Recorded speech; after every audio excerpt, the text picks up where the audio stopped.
an hour away from Citlitla, the main attraction of the Huasteca Potosina, el Jardín Escultórico de Edward James.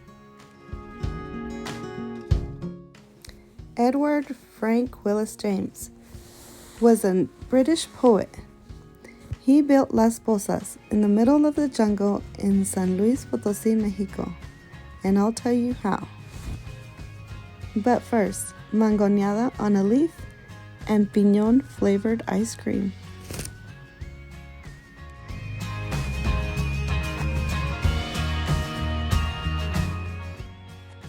Okay, so now the educational part of the trip.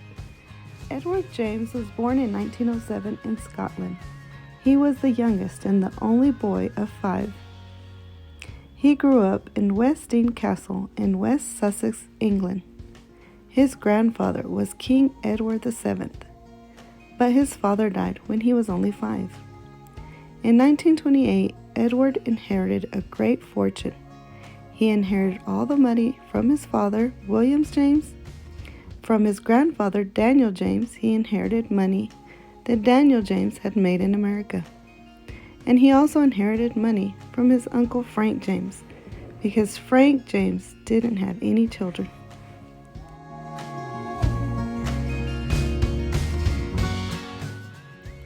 So Edward James goes on to study literature at Oxford University, where he meets famous poets.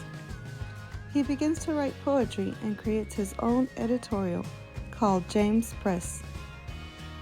Edward then meets his wife in the 30s, a ballerina in New York, where he produces several ballet works to promote her, making her the star of the show, but still doesn't manage to win her love, and she abandons him after 3 years of marriage.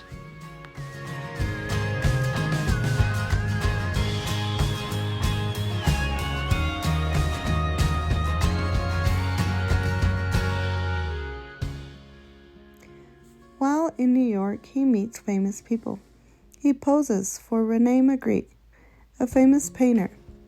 He also buys paintings from not-so-famous painters to help support and encourage the new artist. Of course, only if they had real talent. He helps put together the Surrealist magazine, the Monetario, which includes covers designed by Dali and Picasso.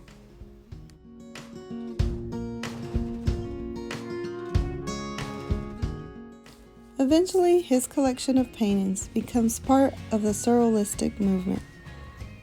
He was a friend of Coco Chanel and many other famous designers, painters, photographers, and sculptors, and of many more.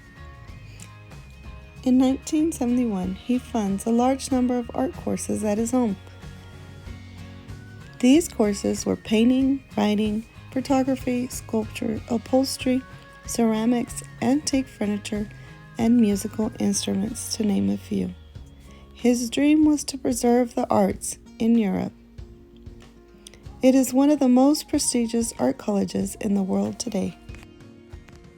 In the 40s, he comes to live in the U.S., in New Mexico, and in California. Then he comes across the jungle of the Huasteca Potosina during a visit to Mexico in 1945. First, he just wanted to seclude himself in his new idyllic home and to give himself to poetry writing. But then he gets the idea to make a real-life Garden of Eden. Edward James was very rich and he had found the perfect location. He fell in love with a subtropical rainforest in the mountains of San Luis Potosí. At one time, he had 29,000 different orchids. He also had exotic birds, like flamingos, and wild animals, like deer and snakes, and ocelots, which are small tigers. He even had a pet boa constrictor.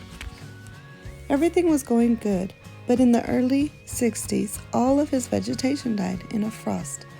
This caused him to begin using cement to his structures and his plants, so they would last the test of time. And that is exactly what happened. He employed many locals. Edward was very fluent in Spanish, and he even adopts a new family, the family of Plutarco Gastelum to help him. Together they create the famous Las Posas, El Jardín Escultórico de Edward James. After half of a lifetime, finally makes it more than 80 acres of an outdoor museum, a museum of natural waterfalls, pools, giant flowers, Gothic arches, dramatic gates, pavilions, and spiral staircases. And what makes this garden surrealistic are the structures, the ideas from his dreams and his subconscious to make something from fantasy to reality. For example, he just doesn't make flowers, he makes giant flowers. He makes buildings, but without walls. He makes stone square snakes, and his bathtub is in the shape of an eye. It is basically a beautiful garden of surrealistic structures he builds to preserve birds, animals, and vegetation.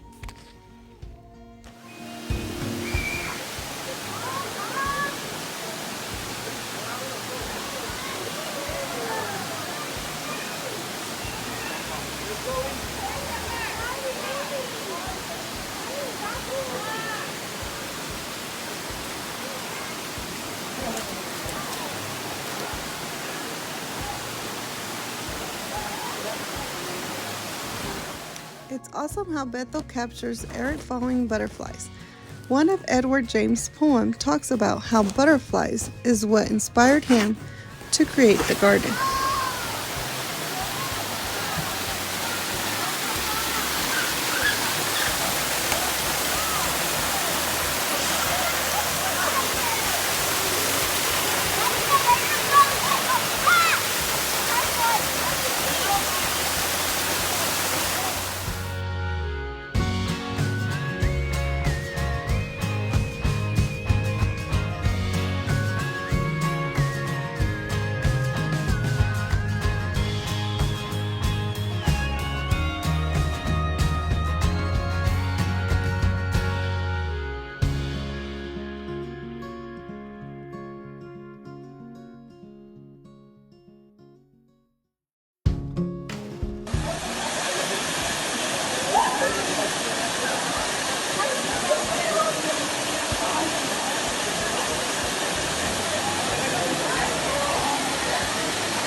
Las Posas was declared a historic marker in 2006 by the governor of San Luis Potosí, and in 2012 it was declared an artistic monument by the National Institute of Fine Art.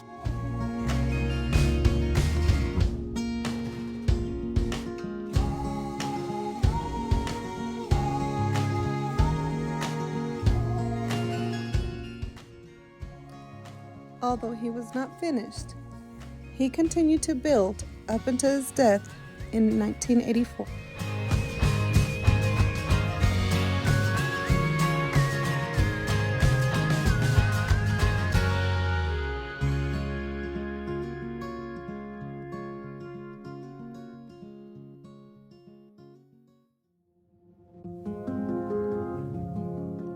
Swallow's Cellar, one of 13th marvels of Mexico. The Swallow's Cellar, or also known as Swallows of the Abyss, is a well, or you can call it an open-air pit, where swifts, parakeets, white colors, and some swallows fly out of their homes at sunrise. Thousands of birds live here on the basement walls. It is breathtaking to look down the pit of more than 300 meters of depth. It is so deep that we can fit the Empire State Building in it, with its antenna sticking out. In Spanish, it's called El Sótano de las Golondrinas. It is beautiful, impressive, but it sure left us with trembling knees, with 500 steps going down, and 500 steps to come back up. It also left us with a huge appetite, to say the least.